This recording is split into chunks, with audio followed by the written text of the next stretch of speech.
ভারতে বসে রংপুর নিয়ে অহেতুক উস্কানিমূলক কোনো ধরনের হুমকি দেওয়া হলে বাংলাদেশের মানুষও কঠোর জবাব দেবে বলে কড়া হুঁশিয়ারি দিয়েছেন কর্নেল অলি আহমদ। তিনি বলেন, দেশের স্বাধীনতা ও সার্বভৌমত্ব রক্ষায় জনগণকে ঐক্যবদ্ধ থাকতে হবে। বাইরের যে কোনো উস্কানিমূলক মন্তব্য দেশের সাধারণ মানুষ কখনোই মেনে নেবে না। দেশের অখণ্ডতা রক্ষায় সব রাজনৈতিক দলকে এক হয়ে কাজ করার আহ্বান জানান তিনি।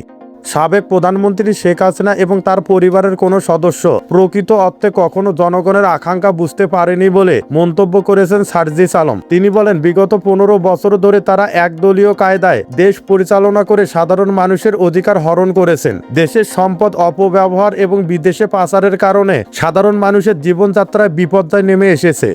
প্রধানমন্ত্রী তারেক রহমানের সাম্প্রতিক চীন সফরের ফলাফল একেবারে শূন্য এবং এর কোনো অর্জন নেই বলে দাবি করেছেন নাহিদ ইসলাম। তিনি বলেন, গুরুত্বপূর্ণ এই চীন সফরে তিস্তা মহাপরিকল্পনা এবং রোহিঙ্গা প্রত্যাবাসন নিয়ে দেশটির কাছ থেকে কোনো সুনির্দিষ্ট প্রতিশ্রুতি পাওয়া যায়নি। জাতীয় ঐক্য প্রতিষ্ঠা করতে না পারলে বর্তমান সরকারের পক্ষে বাইরের কোনো দেশ বা সংস্থার সহযোগিতা পাওয়া সম্ভব নয় বলে সতর্ক করেন তিনি।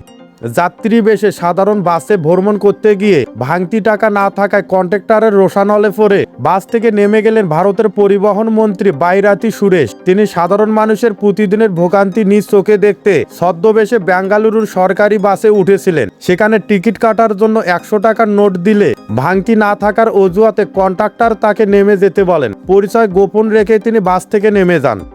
দুর্যোগ পরিস্থিতি মোকাবেলায় প্রধানমন্ত্রী তারেক রহমান দেশের সকল মন্ত্রীকে কাজের মধ্যে দৌড়ের উপর রেখেছে বলে জানান ইকবাল হোসেন। তিনি বলেন, প্রধানমন্ত্রী তারেক রহমান বন্যা কবলিত এলাকার পরিস্থিতি নিজেই সার্বক্ষণিক তদারকি করেছেন। ক্ষতিগ্রস্ত মানুষের খাদ্য ও অন্যান্য সহযোগিতা নিশ্চিত করতে তিনি কঠোর নির্দেশনা দিয়েছেন।